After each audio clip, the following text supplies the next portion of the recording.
નમસ્કાર દર્શક મિત્રો, હું છું રૂપલ લુણીચિયા. સંપૂર્ણ ન્યૂઝમાં આપનું સ્વાગત છે.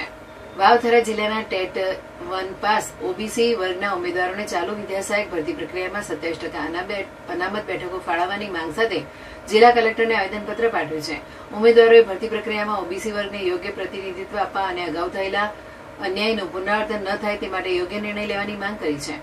આવેદનપત્રમાં ઉમેદવારોએ જણાવ્યું હતું કે વર્ષ 2024ની વિદ્યા સહાયક ભરતી દરમિયાન રોસ્ટર રજીસ્ટરના આધારે ઓબીસી વર્ગને પૂરતું પ્રતિનિધિત્વ મળ્યું ન હતું, જેના કારણે અનેક લાયક ઉમેદવારો નોકરીથી વંચિત રહ્યા હોવાનું તેમણે જણાવ્યું હતું. ઉમેદવારોની માંગ છે કે ભારતીય બંધારણમાં ઓબીસી વર્ગ માટે નક્કી કરાયેલી 27% અનામતનો વર્તમાન ભરતી પ્રક્રિયામાં સંપૂર્ણ અમલ કરવામાં આવે. ઉપરાંત અગાઉની ભરતીમાં ખાલી રહેલી ઓબીસી વર્ગની બેકલોગ બેઠકો પણ સમાવેશ કરવામાં આવે.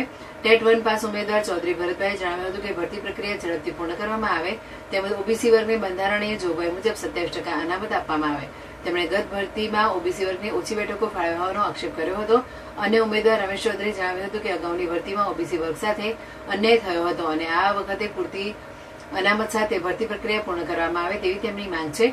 ઉમેદવારોએ આશા વ્યક્ત કરી છે કે જિલ્લા કલેક્ટર તેમની રજૂઆત રાજ્ય સરકાર અને સંબંધિત વિભાગ સુધી પહોંચાડશે, જેથી ઓબીસી ઉમેદવારોને યોગ્ય પ્રતિનિધિત્વ અને ન્યાય મળી શકે.